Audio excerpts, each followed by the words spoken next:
Sponsored by Gokul बेसन basmati rice दालें।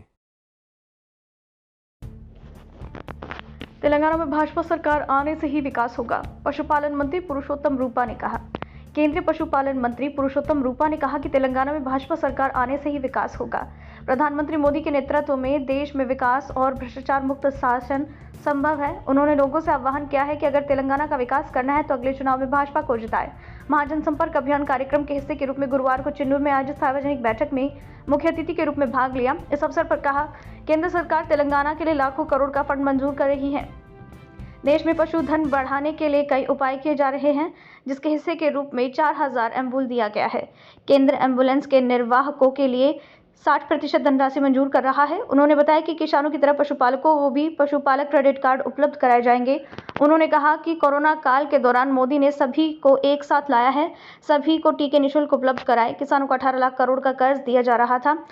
देश में रुके हुए बांधों का निर्माण पूरा किया जा रहा है। चेन्नूर उत्तर वाहिनी गोदावरी नदी का विकास करने के लिए कृषि करूंगा। इस कार्यक्रम में भाजपा नेता विवेक, जिला भाजपा अध्यक्ष, निर्वाचन क्षेत्र के वरिष्ठ नेताओं, कार्यकर्ताओं ज्यादा संख्या में उपस्थित हुए।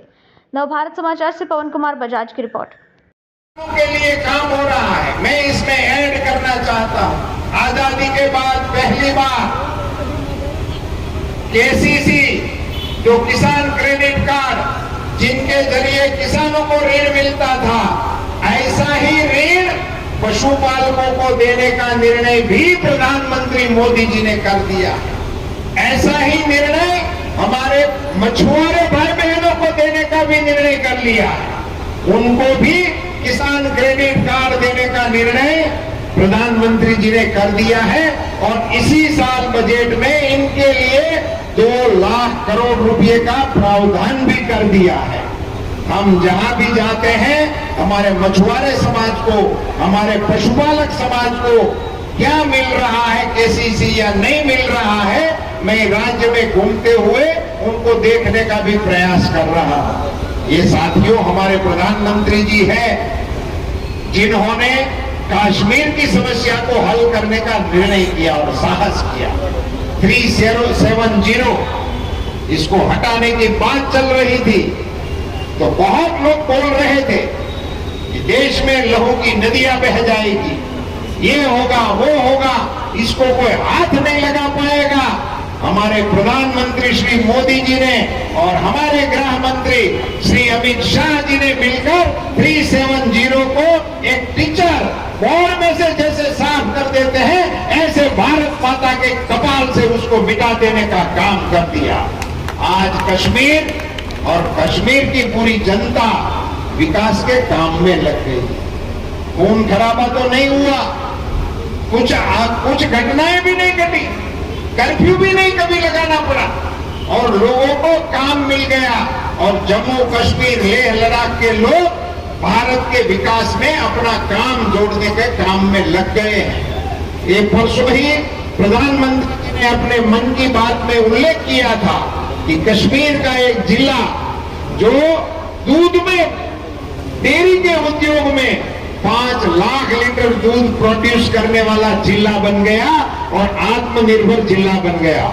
जहां से बंदूक, हत्या, बॉम्ब इनके समाचार आ रहे थे, वही जिले से अब दूध के समाचार आने लगे हैं। ये हमारे प्रधानमंत्री के शासनकाल के 9 साल की सबसे बड़ी उपलब्धि मैं मानता हूं। साथियों, आप सब जानते हैं इस देश में 11 करोड़ टॉयलेट बनाने का काम प्रधानमंत्री श्री मोदी जी ने स्वच्छता अभियान के जरिए बना दिए। पूरे देश में स्वच्छता अभियान का इतना बड़ा असर हुआ कि आप गाड़ी में प्रवास कर रहे हो, खुद की गाड़ी में, और अंदर कुरकुरे खाए, बिस्किट खाए, कुछ नमकीन खाया और उनकी बैग आप ग्लास उतार कर बाहर फेंकने की कोशिश करते हो।